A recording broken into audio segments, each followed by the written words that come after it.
Alright, I just got finished with the most recent episode of The Mandalorian, Chapter 22, Guns for Hire. And I want to talk about Din Djarin finally losing the Darksaber. Because, boy howdy, do I disagree with how it's done. Live action Star Wars, you're so close to being awesome, but you keep botching it for stupid reasons. Okay, let's get into this. So, what happens in this episode is not particularly relevant because we only care about him handing off the Darksaber. And at the handing off of the Darksaber, Din Djarin does it to persuade a group of Mandalorians to follow Bo-katan and basically give her fleet back. So the original group that was following her is now following her. They've got an Architans as well as some more gauntlets. So, and again, that's the fighter craft, not the thing on their wrist. So, good. Just, boy, he does it with a speech. It's like he goes up there and he says, "No, I lost it. Here's the chain of events that caused me to lose it, and I'm handing it off to her now in front of you, even though this event happened a while back. Yeah, y'all should totally trust this." And a group of Mandalorians would absolutely not trust that. They would look at it as political shenaniganry, and they would 100% challenge her for the Darksaber on the spot. Period. End of story. And that's going to play into how I would fix it. But let's stick on where it goes wrong first. So what happens is it goes in, Din Djarin's handed her a lightsaber, which is flat out paints a target on your back immediately, and it says, okay, here, she's got the Darksaber now, follow her.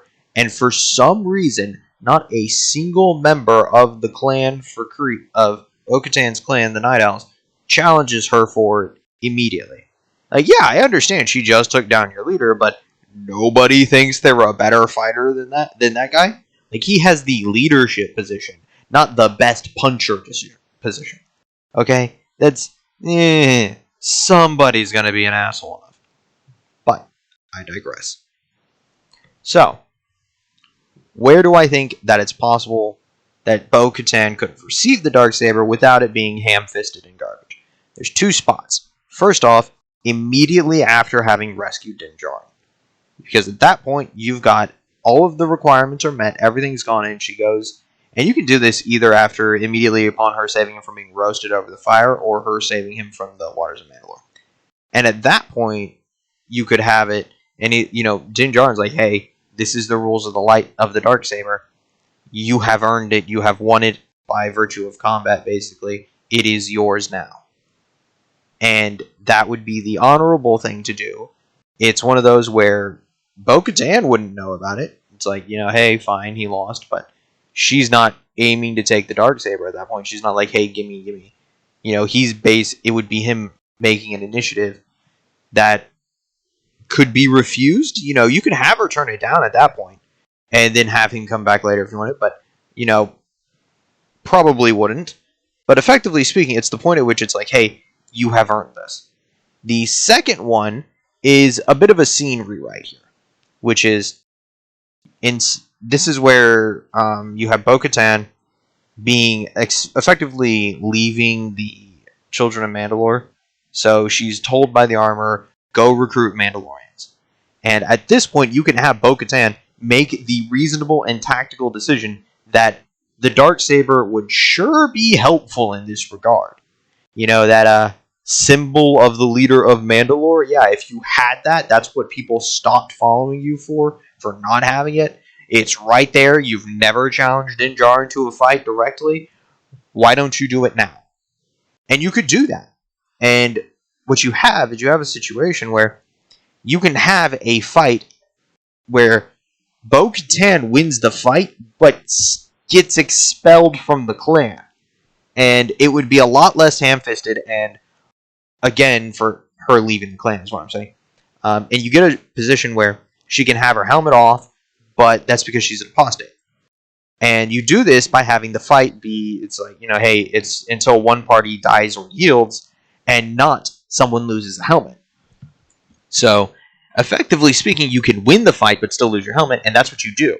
In the fight, you have Din Djarin destroy Bo-Katan's helmet enough for it to fly off, thus removing her helmet. She has broken the creed by virtue of challenging Din Djarin, but at the same time, she's still able to fight, and then later beats him in the fight. So then, she's the master of the Darksaber. So now, A, she has no helmet, which is a whole thing. You can get that replaced, that's fine. B, that means she's out of the clan.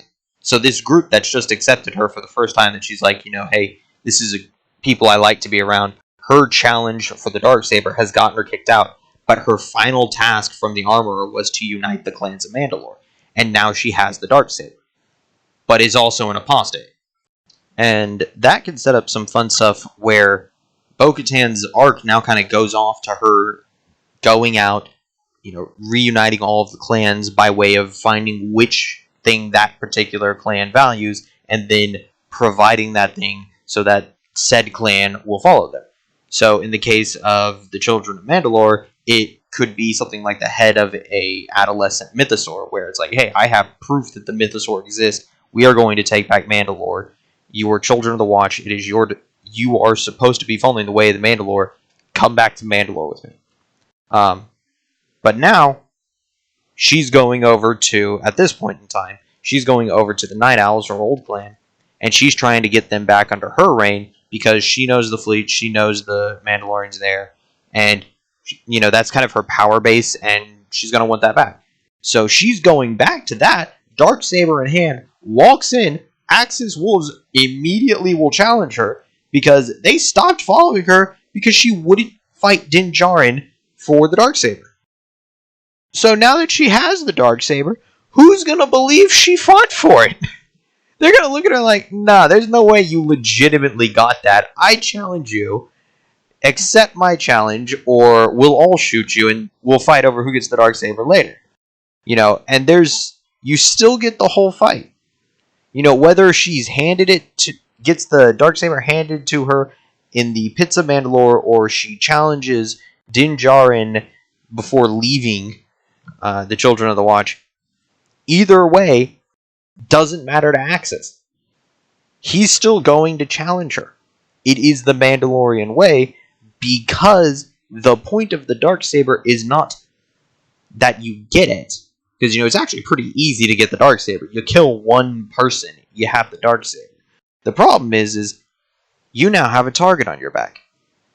The problem is never getting the Darksaber. The problem is keeping the Darksaber.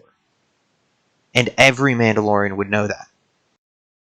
So, I think it's a heck of a wasted opportunity to just have a speech in front of a bunch of people that you could have had between Din and Bo-Katan alone, or had her challenge him directly, and then have proper Mandalorian warrior fights for the Darksaber, just as a side effect, getting her in charge of her old clan. I think good plot points are being sacrificed for short-term gains, and that's not a way to run a franchise. Come on, live action. I want to like you. Work with me here.